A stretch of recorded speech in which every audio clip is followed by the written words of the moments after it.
I want to first wish everybody a happy New Year. This is our first committee hearing in 2010. Before we start, we have a very important item to discuss, but we cannot discuss it until 9:20. So, members, if there was ever a committee meeting when I would welcome a lot of questions to make sure we make it to, in fact, where is your boss on this day?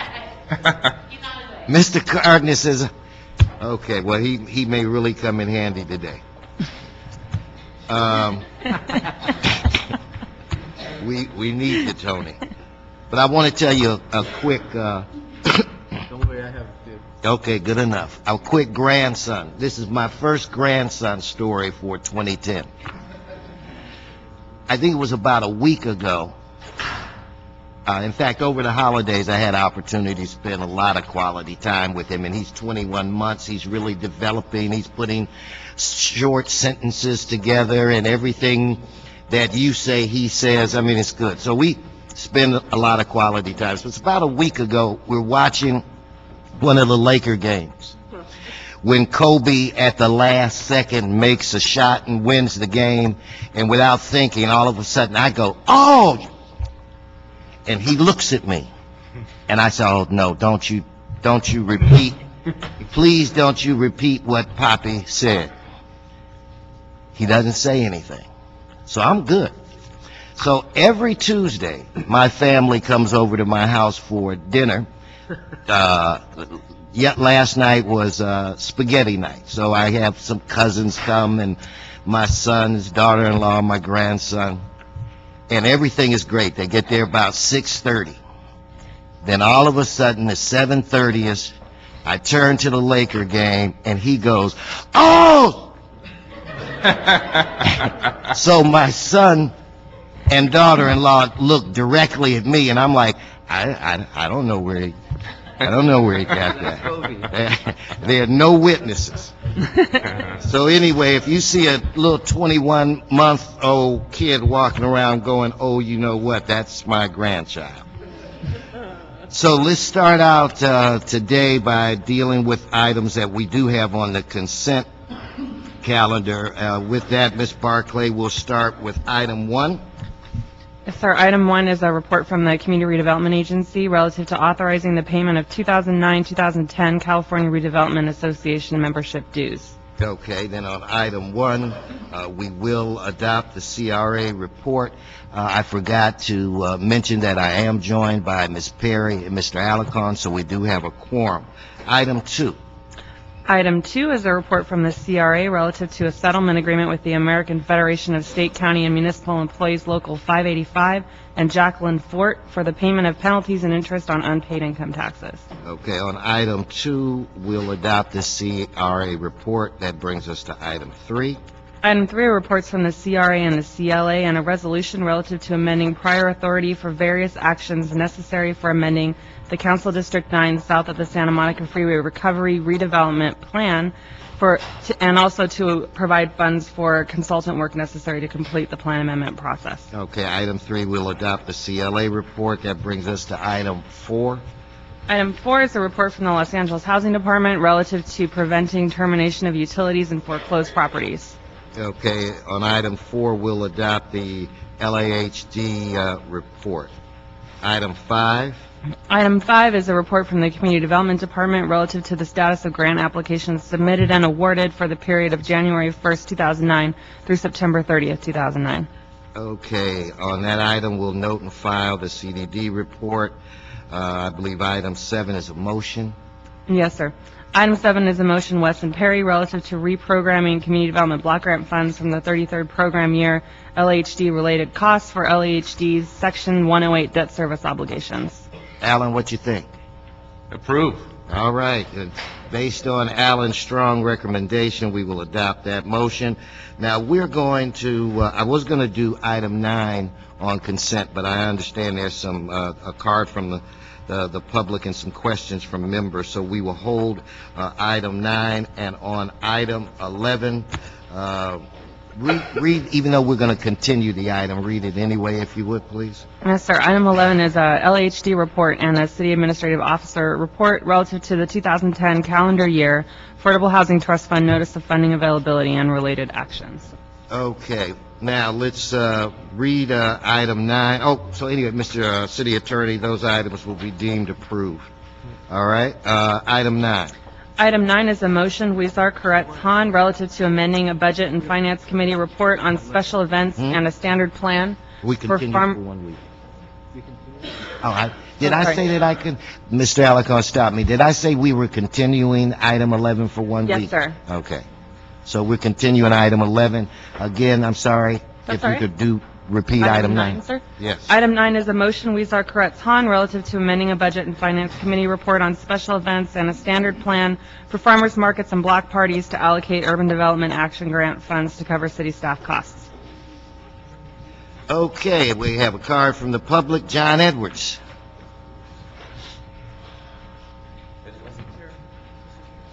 I know, I've got it. Yeah, John, no, I'm not. One, exactly. Not the one No. who plays golf with this No, man. I'm not sure. You know, John Edwards had a very tough year. This could, in I fact, did as be. well. I did This as well could with be Farmers the Market. John Edwards. But not the one you play golf with. Yeah, And okay. that's, Yes, that I know. your district and your district. Okay. And, well, I Go just thank you. Happy New Year, of course, to you all. And I just want to say we strongly support this motion. And we want to thank actually all the council members for being so sympathetic to farmers markets during this course of negotiation. And that's really all I have to say. Well, thank you very much for your help. Thank you for coming, and I guess for maybe the next 6 months to a year, people will probably just tease you. Maybe you just go by, I'm the other John Edwards. Before Miss Perry, I've got 2 more cards. Joyce Chan and Mitzi, I'm going to let you give me your last name, because I don't want to butcher it. Misty? What did I say, Mitzi? It's a rough. Iwatsu. Okay. So, Joyce, you're first. Yeah, I want to, I represent CLA. We run about 7 different farmers markets in Los Angeles, and we want to thank you all for your support. I just want to... Get ahead of yourself. I am in favor of the additional funds being allocated to farmers markets in the city of Los Angeles because of the ordinance and the extra costs that we may have to pay. Thank you. I'm Misty Iwatsu. I'm with the Old LA Certified Farmers Market, which is under the North Figueroa Association, which is part of the Highland Park Business Improvement District. Our farmers market is essential to our community. We have low economic development, and any money that we can use to help with our fees and with our marketing and advertising is much appreciated. All righty. I think Ms. Perry and then Mr. Alicon, I think you have some questions as well. Well, in fact, do we have anybody here to give us a report on this, or? Hey, I didn't see you. Okay, you two can go back to your seats. Jan, you. Yeah, I just have a quick question, and this probably can be answered by the CAO or the mayor's office. How much UDAG money is actually left in the account? Hi, I'm Paula Daniels. I'm a commissioner with the Board of Public Works. I can't answer the question about how much UDAG money is left in the whole UDAG That's all I account. want to know. Is there Yeah. anybody here who can answer that? I'm sorry, I don't have that information. Okay, I really would like. Rhonda Gaston of the mayor's office was the one who assisted in finding this money, which had been Is she here? reallocated, and she's on vacation. Okay. What do you think I should do? Well, Do you want me to make a call? yeah, that's what I was going to suggest. Maybe we could have somebody place a call. I would think that would be an I'd be happy to easy. do that, and then, Okay, so if you would do that, what we'll do, we'll just kind of, Why don't we move it forward and let's report back to 30 days? well, Okay. All right. But look- Yeah. is there anybody else here that can make that call for you? I don't see anybody here at the moment, but I could. just- Okay, if there's anybody listening to this that knows the answer, please contact this committee within the next few minutes. So if anybody know, Miss Perry, would you again repeat your Yeah, question? and I don't want to hold up the... No, just repeat it. But I just want to get the answer. What is the balance in the UDAG? That's all I wanted. That's it. I didn't want to know anything else. That's all we want to know. Somebody, please make a call and let's find out the answer to that question. Mr. Alarcon. What about CDD? Would they know? Well, they're sure not running towards the table. Is there a bend? Is that... They're getting it. They're getting it. They're getting it. Okay, great. Okay. Mr. Alarcon. Yeah, I don't have a problem with farmers markets, wherever they may be. In fact, I enjoy them, and I've said, in fact, I met with Ms. Daniels, and I said I'd sure like to see one in my district. But I'm deeply concerned that we're taking poverty dollars out of UDAG and giving them to communities that are wealthy. I don't think that was the intent of UDAG, and so I don't have a problem with those communities that are eligible for UDAG dollars. Now, some of those eligibility criteria have changed over the years, but the original intent of UDAG, it says urban development action grants shall be made only to cities and urban counties which have, in determination of Secretary, demonstrated results in providing housing for low and moderate income persons and providing equal opportunity in housing and employment for low and moderate income persons, members of minority groups. These dollars were specifically intended to alleviate poverty. So I don't understand. How we can, in a broad brush, allocate $75,000 in poverty dollars to all the farmers markets. Now I don't have a problem with some of them, the ones that fall into that criteria, but for those that don't, I don't think they should be getting this money. Commissioner Daniels? Thank you. If I could speak to that. My understanding of these funds is that they are, as long as there is a CDBG purpose behind the use of the funds, they can be allocated to certain activities, and farmers markets fall into an appropriate purpose. In those communities that meet the CDBG criteria. And many of the farmers markets are in wealthy communities, and they're visited by wealthy people. And I don't understand why we should allocate poor people's money for rich people. So again, my understanding is that it's the purpose is what they can be used for, and there's not necessarily a geographic. I understand what you're saying in terms of what they can be used for. I'm telling you, this is poverty money, and these are not poverty communities. Can I take... Identify yourself, Larry. I'm sorry. For the record. Good morning, everyone. Larry Frank from the mayor's office. I've done my best to try to do my homework on this issue also, and some of the organizations that probably have the ability to pay the fees, for example, CLA in Hollywood, they actually are the ones that are financing and paying for staff like Pompeo Smith, that are doing all of the farmers markets that are not self-sustainable on their own and wouldn't be able to support their own staff to actually open. They have the farmers market in Leimert Park, they have the farmers market in Watts, but these organizations that have self-sustaining farmers markets in areas of the city that sustain them are the ones that are actually making the farmers markets happen elsewhere. Most cities put money into their farmers markets. We don't. What we do is we are adding additional fees to them at this moment in time. So my strong, recommendation is that we try to support what is a fledgling system. That is not a big money-making system out there. That we support a fledgling system, especially those parts of the system that are building the system in the food desert areas of Los Angeles. Well, maybe you didn't hear my comments, Larry, but I said I don't have a problem with UDAG money being used in those areas that meet the poverty criteria or the spirit of the UDAG money. But I have a problem when we use a broad brush to allocate monies, and you have to consider that part of this discussion emerges out of money that was taken away from special events. So we're allocating poor people's money to allow for special events when other poor communities don't get special events money.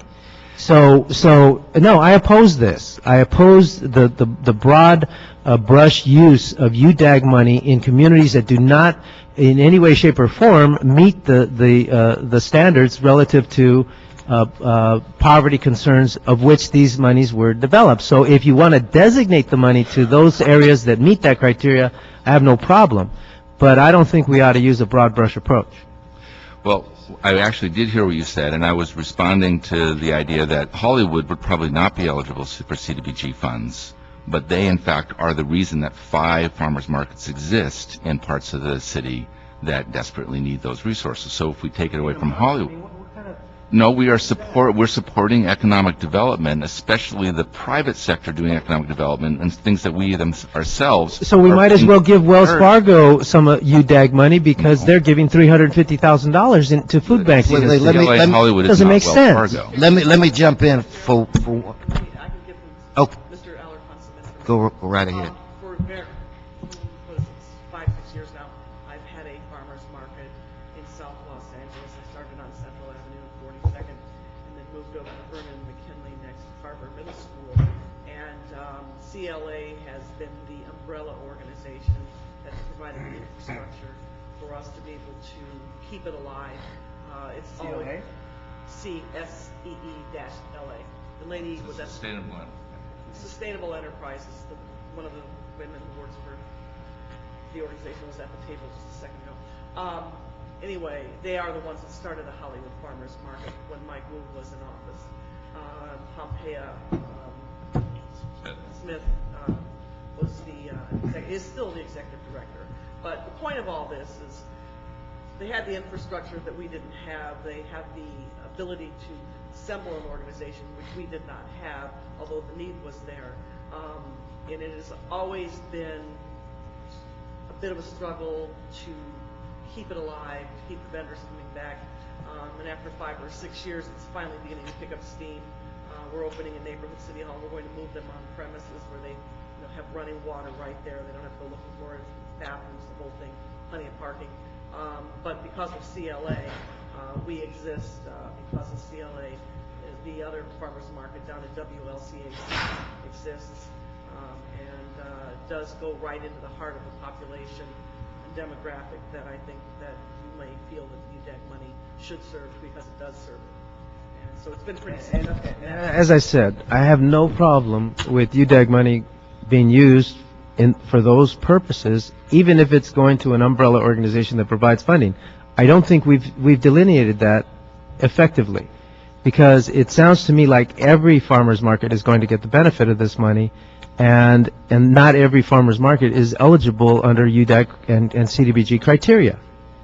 That's the problem I have. Why don't you explain exactly how the program is going to work? Yeah. So I think what we're looking at, and Paula, feel free to jump in because you know more about this than I do. Yeah, our intent is to actually buy them a year during this period of time where things are actually really hard for farmers markets. You know, it's our belief that a number of farmers markets will shut down with having to pay fees. We don't know which ones they are. We're actually in the process of kind of doing an investigation. So this is a stopgap for us. This is not an ongoing commitment. This is a stopgap for us to be able to figure out exactly the implication of the fee waiver ordinance on the farmers markets. Like I said, most cities do the exact opposite of what we do. Not only do they waive fees, but they actually do economic development dollars to the farmers markets. We, in a very different environment, are now adding fees to the farmers market system because of the fee waiver ordinance, and we're thinking that it would be best if we could refine it. And I totally agree with you that we probably should look closer at exactly every farmers market. And I think we can, in this process of this year, look closely at every farmer's market and find out which ones can pay fees and which ones cannot. We're asking for the year to do that work. Look, all I have in front of me is a motion. Yeah. There's no report attached to this action, and there should be an explanation to to overcome my concerns. Yes. But I don't see it here. And it really bothers me when people in wealthier communities can take poverty dollars Yes. and use them for their purposes. Yeah. Without an explanation? Yeah. Just I if can't could support just that. Elaborate a little bit on what Larry Frank was. Why don't we get a report before we take action? We're in the process of developing the information with the Bureau of Street Services and the CLA. So part of what we were looking at in terms of using. Well, I'm not ready to vote for this until we get an explanation in writing as to why it is legitimate for us to use UDAG poverty dollars under CDBG criteria for a program that could extend to communities that are not eligible. Now, Now, if there's a justification, I'm happy to support this. Mr. Alarcon, But that has not been provided. I just had a birdie whisper in my ear that the CLA believes that by the 15th of this month that they can put a report together. And I'm just trying to decide if I want it to come back here or we could discuss it in council.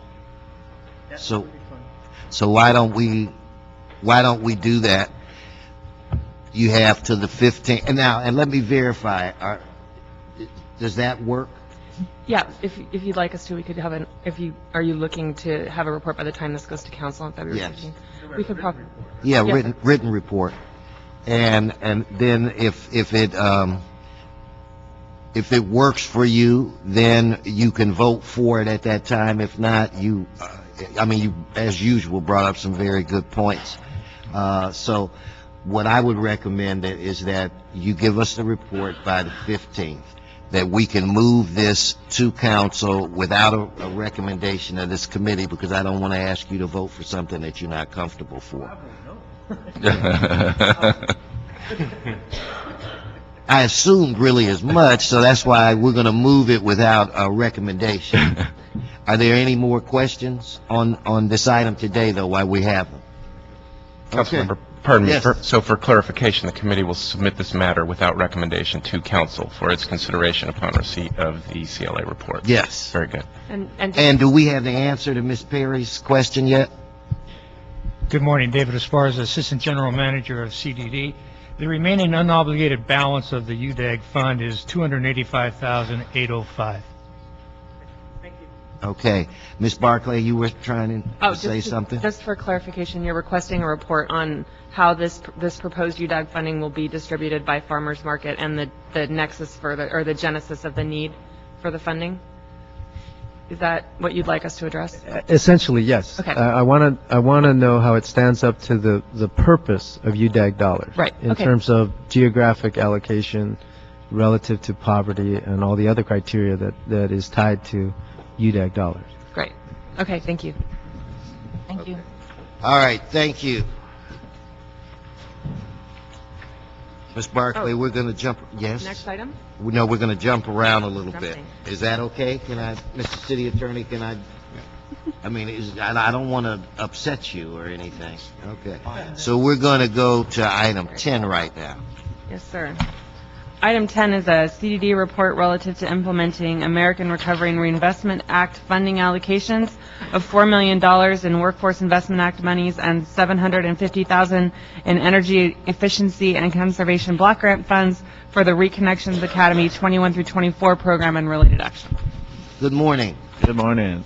Robert Science, Assistant General Manager, CDD. I'm Pacheco Orozco, Acting Chief, Workforce Development Division. And thank you for hearing this item this I just morning. have one question. Sure. Are you here evaluating their performance? I'm a staff. No. I'm looking a little bit beyond you, my dear friend. To the wily gentleman in the back. Are you? I mean, you don't. Well, couldn't you be at he's your watching office you. doing something else then? No, Mr. Bimbo, come and sit at this stage. He's watching us. Is that what Mr. Alarcon says you're watching us? Okay. For the record, state your name and title, sir. Richard Benbow, General Manager of the Community Development Department. And he was watching you. So, Right. go on. I was watching. So, during the annual plan, this last year's annual plan, we allocated $4 million specifically to go after the 21 to 24-year-old population, which is tend to be underserved in the city in many of our programs. Very specifically, we're going to, for young men and women who are out of school and out of work.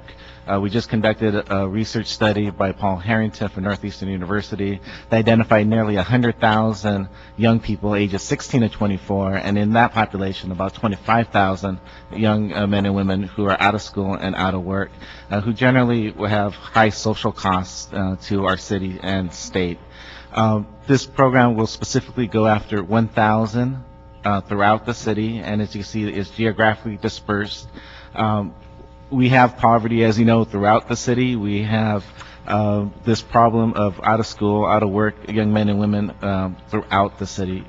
The high concentration is in South Los Angeles, but we do have appropriated the dollars according to our numbers that we received from the report. Let me just jump in. You know, what is this academy program, and how long? What types of training will they receive, and how long will the money last? So the money will last approximately 15 months. It's ARA dollars. Each of the individuals, we're looking to do two major things. One is subsidized employment, because many of these young men and women have a hard time, especially in this economic market, to get into the labor force. So we'll be subsidizing their employment. That means that we could actually place them in nonprofit organizations, in for-profit organizations, or within public agencies. The second part is really the case management. Many of these young men and women have issues as no driver's license, no insurance, family support orders, criminal records that they have to be able to get sealed. We'll be case managing these individuals with their issues throughout the year. The training will vary. We have proposals here that will do entry-level healthcare, green technology in the green area as well. We're also looking at some bits of construction and transportation. It will be like the four major areas. And how would there be any resources available to continue the program after 15 months? We are very aggressively do, is seek federal and state and private dollars. This fits really in line with many of the Obama administration's efforts to have a dropout recovery national plan. So we're ahead of the curve. We'll be able to use this data when we apply for future dollars at the federal level, which should be available within the next 6 to 12 months. And how would this work? How would you connect? How would young people get connected with the Reconnections Academy program? Well, one thing in particular with this population, the city has a long history of working with this population through our youth opportunity movement. One thing that we do know is that if we open the doors and put a sign in there and say, come on in or open for business, by nature, these kids do not come into the programs. The real key to this is doing the outreach and going and finding these young men and women. One of our tactics is to go door to door in many of the public housing projects, which we've done a number of times over the years. At 11 o'clock, we go and knock on every single public housing door and see who opens it. Generally, if there's a young woman or young man watching Oprah at 11 o'clock, that's the person that we want to connect into the program. Oprah comes on at 11 o'clock? I think it's 12, but... Yeah, that was later. I don't watch daytime TV. But Judge Judy at 11. And generally, our experience is that they say no the first 2 times. It's really, the third or fourth time that we hit that door that we're able to identify them. Why do they say no? Yeah, generally, if the history of these young people, that the system has failed them. They're 8th, 9th grade generally dropouts, that they just stop going about between the 9th and 10th grade. They've been in and out of various programs, and when they don't show back up to a program, nobody usually goes back to follow up. The huge success that we've had with the youth opportunity type programs is that follow-up is mandated, and if they stop coming to the program, we go find them, and we encourage them highly to get back into the program, and then we do a continuous follow-up. The second part is that when they push just academic type programs, many of these young people have educational issues, and they haven't had a track record of success. So by introducing the vocational training and the job site along with the education, it tends to work much better with this population. So we are able to give them levels of success and give them a pathway to get into a career rather than just a short-term training program or trying to push a pure academic program. And how many people are we talking about again? 1,000 is our target population. We're looking to serve intensively about 600 of the 1,000. But we know that there will be a natural drop-off. This is a very mobile population, but 600 completing the program is our target. So they get some kind of a stipend or something as they go through. Right. We anticipate about 1,500 per individual. I just wanted to point out the very important component of this effort is the program evaluation component, which you see listed here. We're going to spend $100,000 with a firm that's going to do program evaluation. So we'll be able to get good feedback and timely feedback on the success of the program and be able to identify areas that we have been performed well in, as well as areas where performance enhancement is needed. Ms. Perry or Mr. Alico? I just want to be clear. All these programs will be under the Youth Reconnections Project? Yes, sir. But they will they all use the same methods, or are they all going to be different? No, this is exactly what we're trying to do is to standardize the methods. During the RFP, we gave them really great latitude for them to propose to us. What we have done with the evaluator is actually look at some of the best practices that are out there, and we're going to standardize the process coming in. We are going to have some differentials in terms of the length of the stipends or the utilization of the stipends, either doing it up front or doing it long term.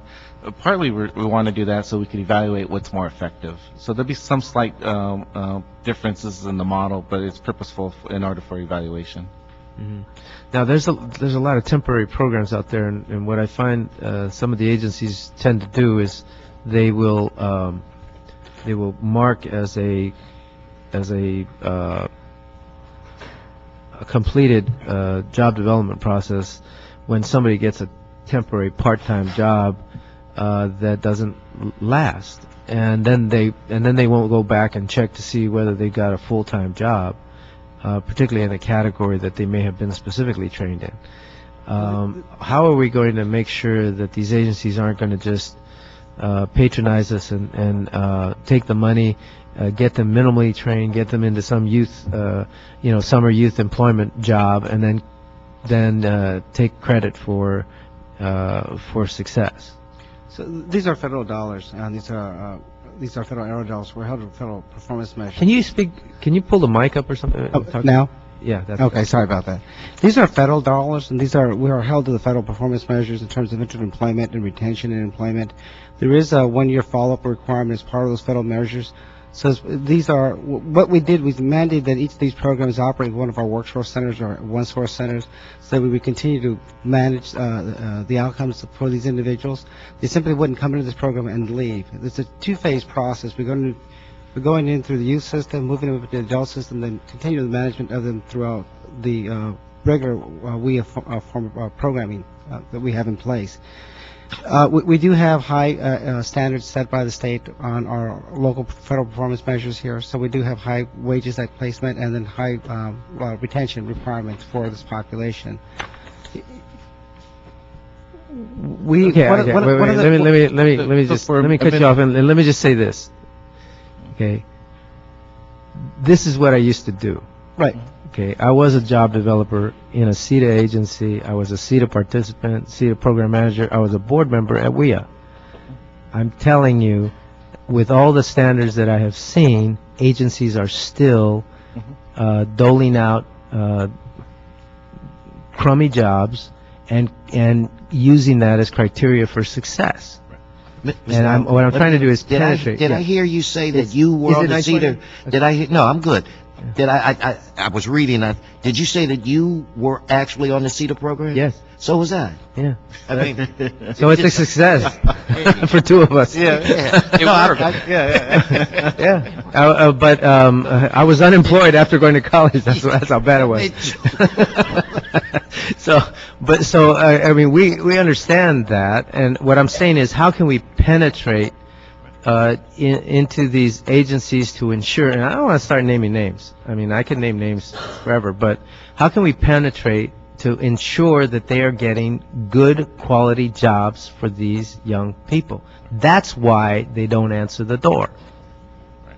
Yeah, you're absolutely right. And that's the part, two parts to it. One is that we got a third-party evaluator that's going to be very specific to this program. So in addition to the federal measures of them self-reporting, we're going to have an evaluator that will have and track these individuals on a longer-term basis.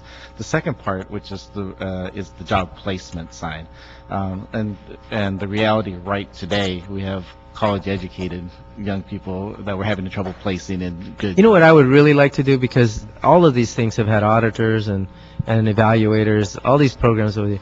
I would like to randomly select, 20 or 30 candidates and personally call them to see what happened.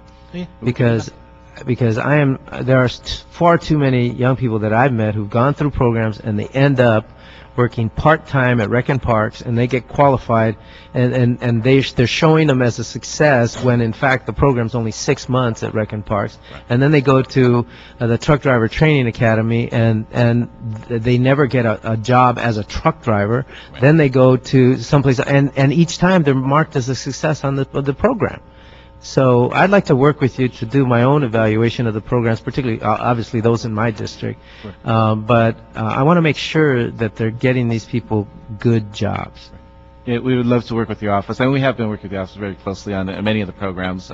One here, the Yo Valley and YPI will be the lead, and as you know, both of them very credible organizations that... Oh, no, these are... I'm talking about wonderful organizations. I'm just saying I know how to mark the statistics because I used to have to do that myself. Yeah, so the follow-up by yourself, I think, would give them a real great incentive to make sure that placements are... I think that would be excellent if you would engage. Bill Fujioka was a CETA worker as well. He and I started with the county. Once in a while, one doesn't work. Same time. And I was in loss prevention for the county of LA, and then they eased me into a full-time gig with workers' comp. And Fujioka started in some health care. I can't remember, but our offices were right down the hall. So Gil was in it too. So I mean, it can work, but I think your engagement would be very helpful. So with that said, any other questions? Then without objection, we'll adopt the CDD report on that item. Ms. Perry? I just wanted to ask you a question. I wanted to put some questions on the record for number 11.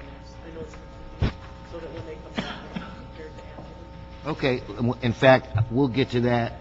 I'm going to do two other pieces of business, and then we'll do that. So, Ms. Barclay, what we're going to do with items 6 or 8 is we're going to put them on the Phase 2 of the consent calendar unless there's some questions on those issues. So if you could read item 6. Item 6 is a report from CDD relative to the status of businesses participating in the State Enterprise Zone Hiring Tax Credit Program and income derived from program fees. Okay, then without objection, we'll concur in the recommendations of the Jobs Committee on that. The great Ninos is here. Whenever you stand up, I'm going to talk about you. You got to sit down, low-key. Item 8. Item 8 is a motion, Parks Perry Weston, relative to convening a working group to develop South Los Angeles foreclosure strategic plan. Okay, then without objection, we'll adopt that motion as well. You see, Ninos, Olivia just sits down, low-key. You learn from the master. Okay, Mr. City Attorney, what do we have to do in order to go back to item 11 so that Ms. Perry can give a list of questions so that when they do come back, they will already have answers to her questions? Just reconsider the item even though it's... Then without objection, we'll reconsider item 11. And Ms. Perry, if for the record you want to put your questions... Is there anybody here from PACLA? You know what, we might have, they might have been here and left. CLA can communicate with them. Okay. And, I'll make sure they get a copy of questions, but for the record, it's my understanding that HACLA is developing a separate application process for the project-based vouchers independent of the Affordable Housing Trust Fund and the Permanent Supportive Housing Program. So I'd like to know why this decision has been made and if the HACLA application process has been completed.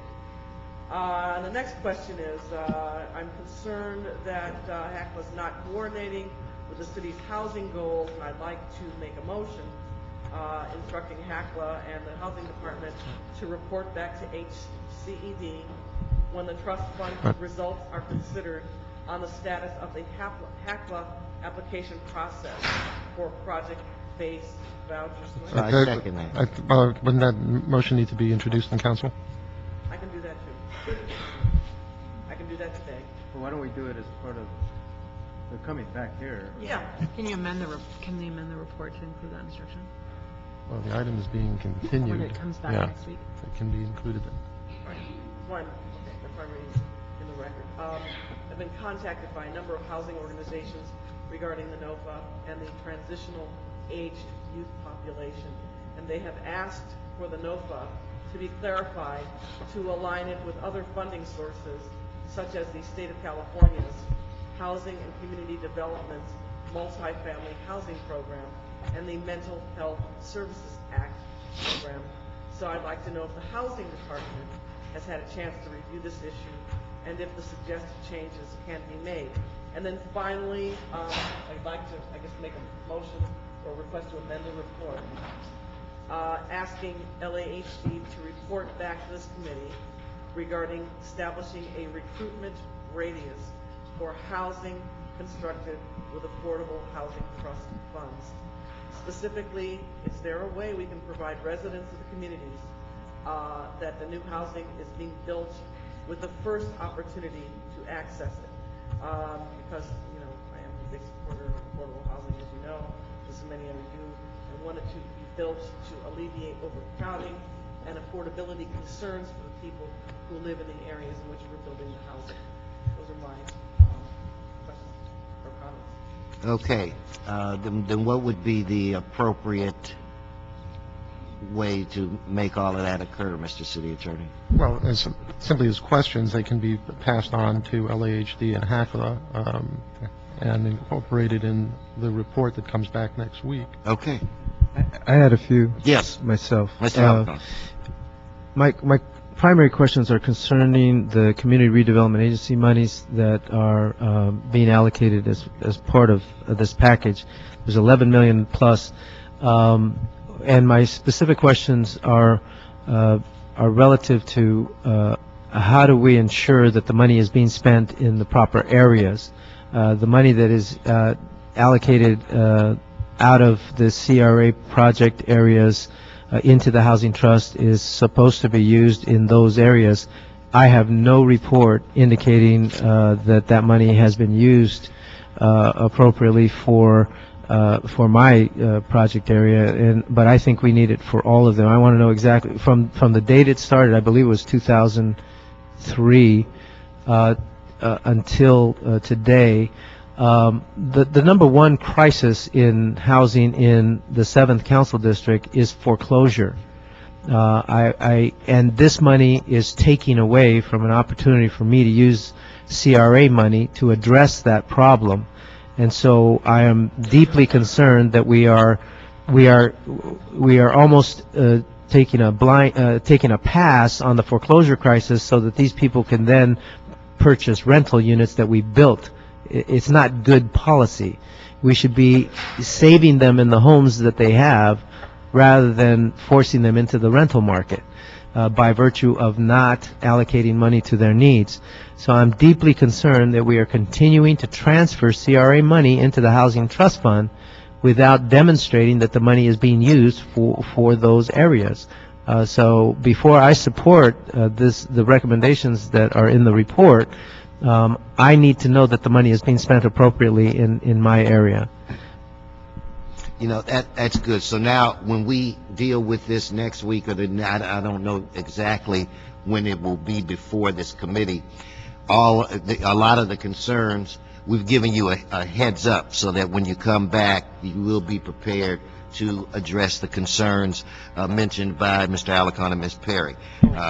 And wait, there's one more. One more. Ackley is always giving me good information, but I would like for the report to somehow reflect the foreclosure issue. What housing trust fund monies are being used to keep people in home ownership positions, such as the 1LA project that has been proposed and has not been supported with dollars from the housing department.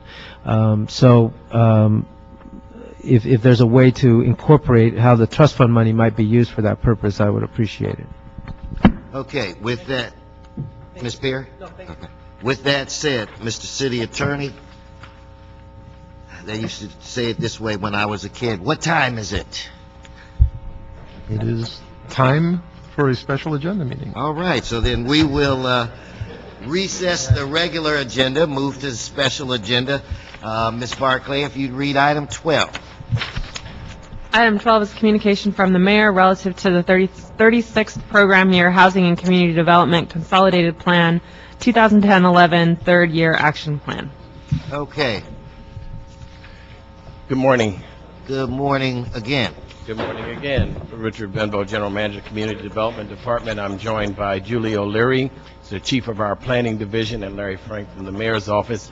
I'll open with a brief overview of the resources and how they're being allocated in this 35th program year. And I want to jump in and say this. I have to say to the Mayor's Office and whoever else has been working on this that in the few years that I've been here, this is the earliest that we've had an opportunity to begin this discussion. So from the chair, it is appreciated. So I want to, yeah, true. Anyway, so continue. Right. As I said, I will give an overview of the revenues and how they're going to be allocated in the 35th program year, how it's being recommended. I'll then ask Ms. O'Leary and Mr. Frank to elaborate on some of the more important features of the plan this year. First of all, our total revenue comes to about $102 million, which is about a 9% increase from the previous year. Under public services, we're spending about $15.5 million, which is by law limited to 15%. How's it going to get that changed to 25%? Haven't there been discussions about there have been discussions. We've not been successful in getting that done, but currently we are limited to 15%. And I think at this point we're not going to be successful. We have pretty much confidence, but we've developed in this program year several new strategies that are allowing us to actually be able to address the underlying issue of being able to support public services. So you'll hear that soon. Okay. We'll get into that a little later. Sorry. That's all right. That's okay. CBDO expenditures this year comes to about $21.8 million, which is about 21% of the total revenue available to us. In economic development, we're spending a little more this year, about $10.4 million, which is roughly about 10% of the total. Housing and related programs comes to a little over $22 million, which is about 22%. Since we're going on a base of about $100 million, everything's going to relate to or equate to about the same percentage as the millions of dollars. Neighborhood development is $13.8 million, which is a little over 13%. And for administration and planning, of course, we're limited to 20% by statute, and we're spending $18.8 million for administration and planning. The other thing I would mention is that we are targeting funds for those areas in most need, which is consistent with how we did the redesign in our human services delivery, which is now the family source centers. As you recall, when we came here and talked about that, we indicated to you that we were putting the money in those areas that have demonstrated the most need. We've used that same approach and strategy with the CON plan. So in that way, we think we're leveraging our public investment to the maximum to get the best results. I'd also like to ask Julie to talk a little bit about the process, because that's as important as these numbers. How many people applied, how they were selected, et cetera. Okay, thank you. Good morning.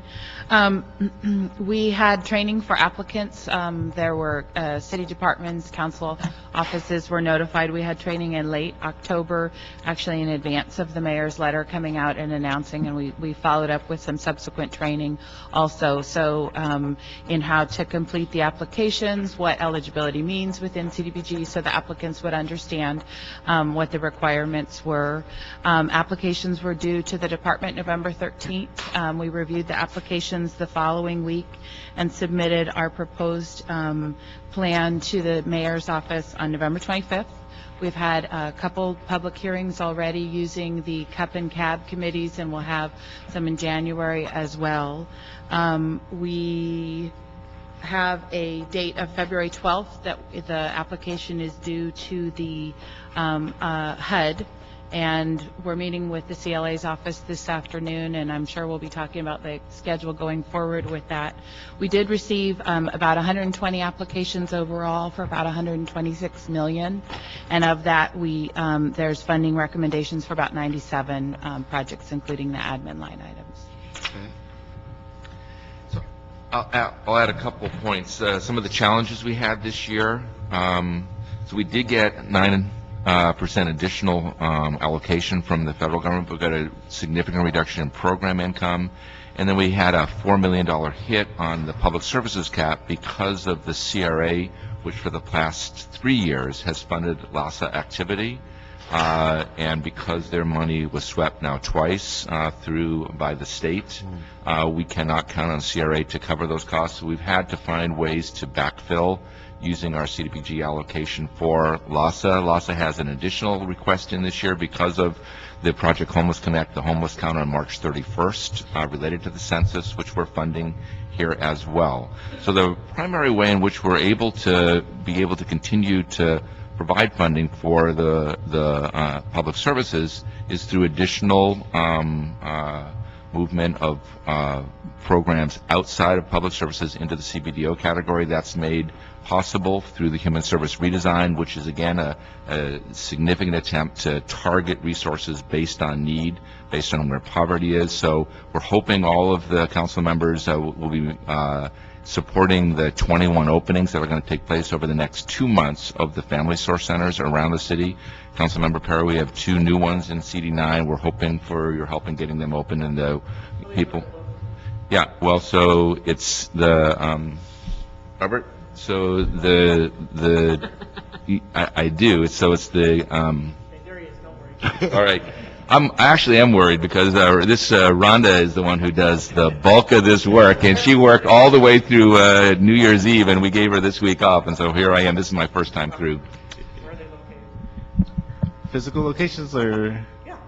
Oh, Yep. I don't have it with me. Well, why don't you make sure you get that information? We have dates, locations, and all of the sub-grantees as well.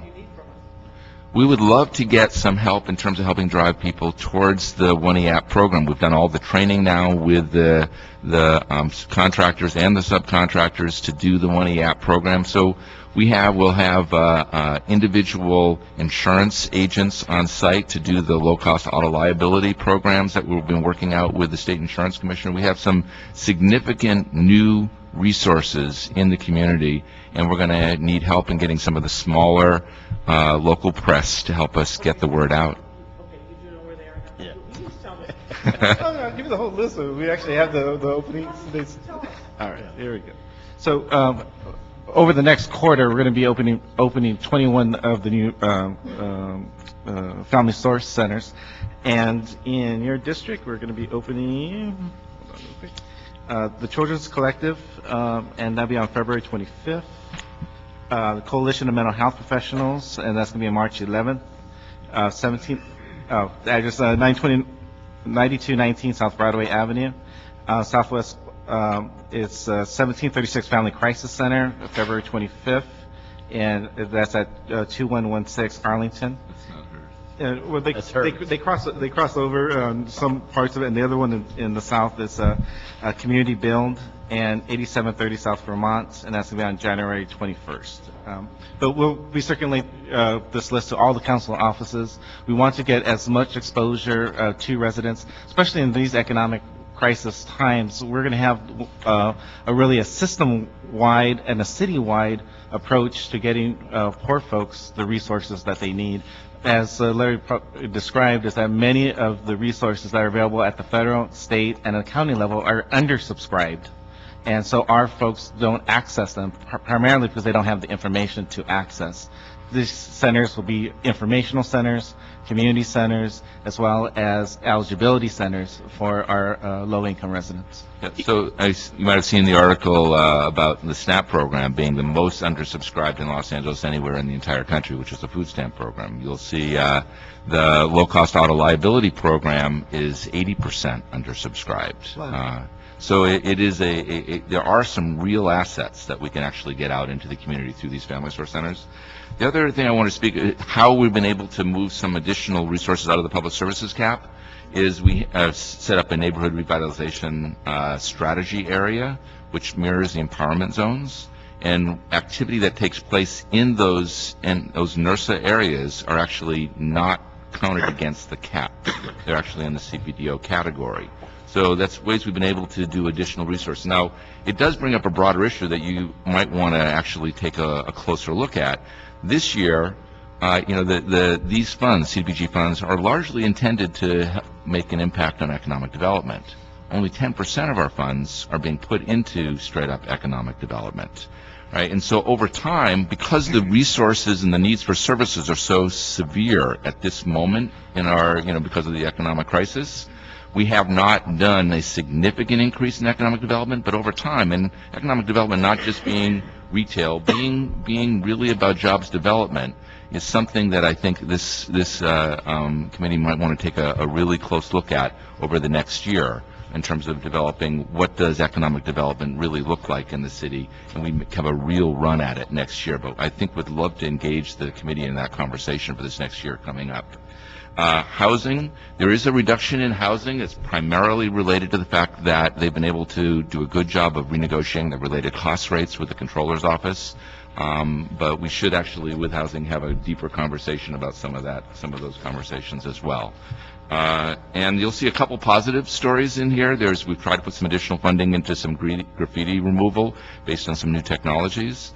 We're looking at doing a small increase to the summer jobs private placement program, given the fact that we may be losing all of our federal support for summer jobs. We're hoping to get that back in the jobs bill at least half the level. We got $19 million for the city for the first time ever this last year, which was extremely useful to all of our work around the city. We're hoping to get at least half of that back in the new jobs bill. It was in the jobs bill that just got passed by Congress, but that turns out to not be the one that the Senate's going to take up. They're going to start from scratch. So we have to do the real work to build up our summer jobs program again.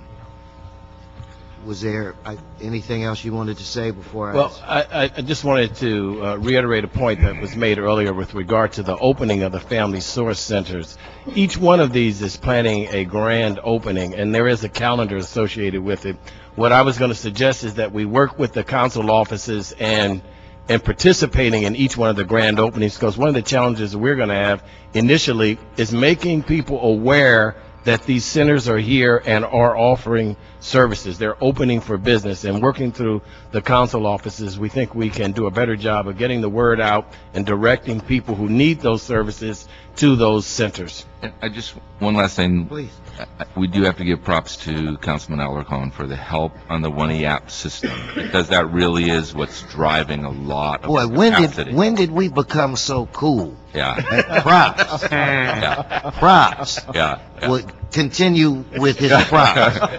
But so we've invested a fair amount of money into the 1E system to make all of the programs, including the DWP Lifeline services, that a number of our residents obviously are eligible for now than they ever have in the past in the system. Now that you've given Mr. Alarcon his props, I think Ms. Perry has a question or statement or what have you. Thank you very much, cool cat daddy-o.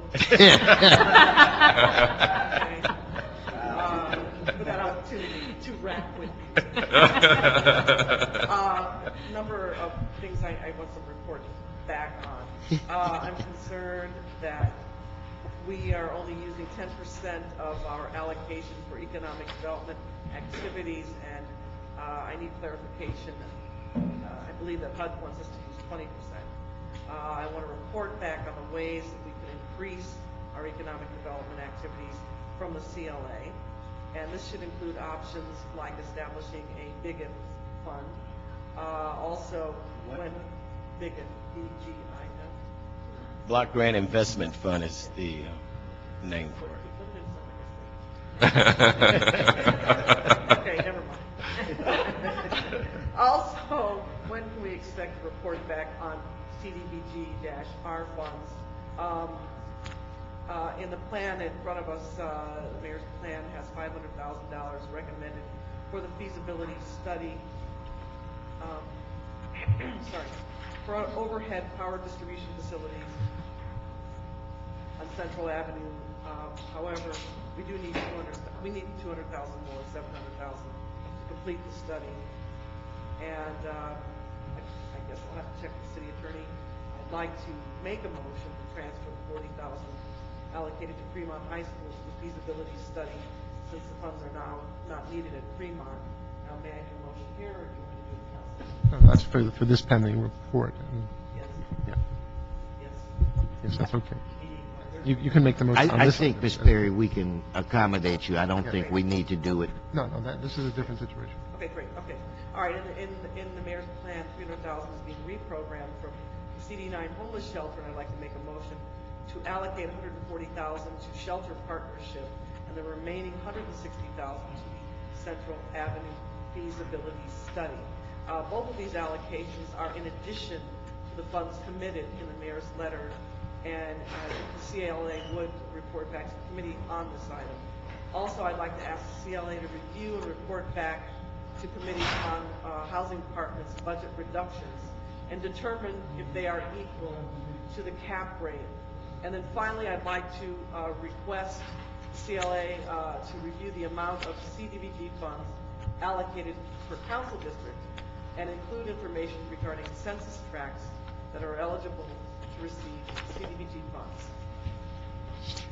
Okay, so this is what my intent was, that without objection, that you would report back here on February 9th. Oh, okay, the CLA and the CAO will report back, but you should be prepared to be here. In that time, Ms. Perry, we'll look at your concerns and see what adjustments can be made. So if there are no more questions where it relates to this item, then we'll adjourn the special agenda and we'll move back to the regular agenda. But be assured, when you come back, when the CLA and everybody, that's when we will really be asking a lot of questions. So we're back at the regular agenda. Is there any more business before this committee, Ms. Barclay? No, sir. Then this committee's adjourned. Yeah, this is it.